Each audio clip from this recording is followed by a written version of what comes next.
Hey guys, Slater Magic here, and it's time to start a brand new series. It's overlooked but amazing cards.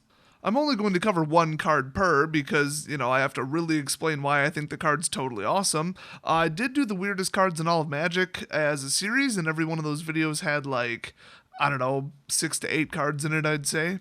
But I hated rushing through it, and some of them it was just like, oh wow, that's weird, and then you move on.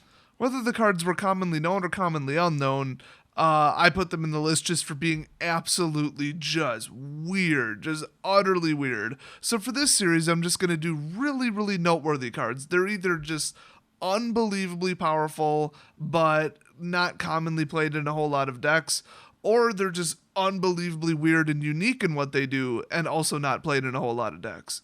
And yes, I know a certain portion of people are going to say, hey, I have that card in my deck, or that's in my commander deck, or I've seen that card before. Yeah, I'm sure some of you have, but on the whole, they're pretty old and pretty unknown cards. Now, I'm not restricting this to modern, legal, or pretty much anything. It could be a completely illegal card. No, seriously, you guys don't know what the phrase completely illegal means until you've seen Splendid Genesis. That's so illegal some people don't even consider it a real card. Anyway, the very first card for the very first video in this series is definitely a card that I've been wanting to make a video on forever.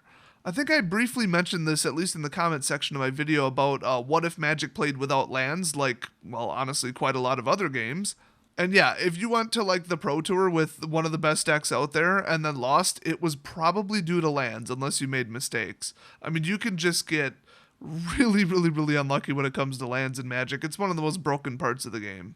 But wait, there's a fix, and it's not Explosive Vegetation. It wasn't Sword of the Animist either, although that one really, really, really was an underrated card. I'm talking about the most insane card I've ever seen for consistent land draw. This card basically says, I don't want to play Magic the Gathering, I want to play something else, so I'm going to play this card. It's just that weird, and it's so old. It's from Eventide. Pretty much nobody knows about this card, although it is about $5 or $6 at the time that I made this video. So apparently somebody plays it in something, and of course it's a rare.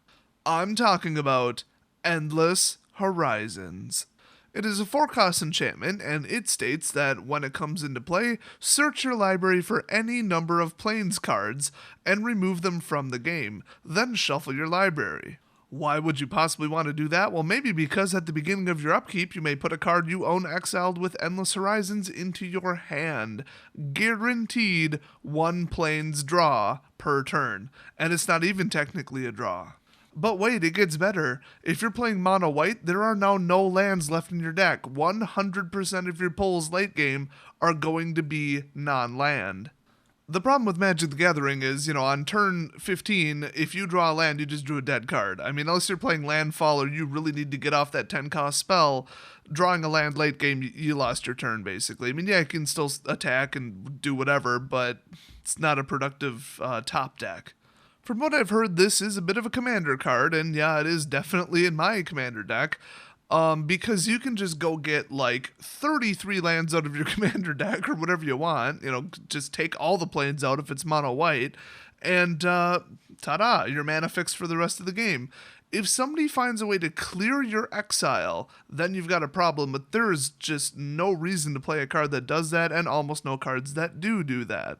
The true weakness is if they get rid of Endless Horizons itself.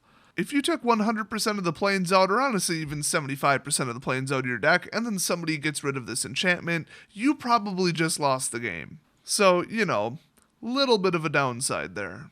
But yeah, every time I played this in my commander deck, it's, my commander deck at the moment is actually white-blue. I can go get, at least 12 plains, probably more, and I just go get every single one of them. I have plenty of islands in there in mixed colors, so it's not like I'm really reducing the land percentage that much, but it's probably dropping from 1 in 3 down to 1 in 5 at that point. It's just pretty darn funny to see the look on my opponent's face when I'm like, I'm going to go get a pile of 12 lands and I'm going to get one every single turn. This is actually a modern legal card, but costing 4, and the fact that there's a bit of enchantment removal, at least in people's sideboards, might not work so well. it could backfire spectacularly, and you could only drop one land per turn under normal circumstances anyway. You could probably, especially with the new Orrery card that was just printed in Kaladesh, make some kind of double drop deck, but I mean, landfall between the old stuff and new stuff, not really very popular modern deck. I don't know if it would work. It would certainly be fun though, and this card just screams fun. It is a bucket of fun, so you should stick it in the big old bucket of fun that is Commander. That's it for the first edition of Overlooked but Amazing, but hit that subscribe button because there's a whole lot more coming, and I'll see you guys next video.